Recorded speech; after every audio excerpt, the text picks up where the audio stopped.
Hey, what's up guys? So in this video, we will see how to enable dual SIM calling settings on any Vivo phone.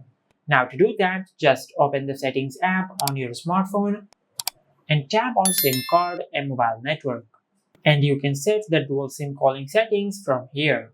If you tap on mobile data, you can set which SIM to use for mobile data, just like that.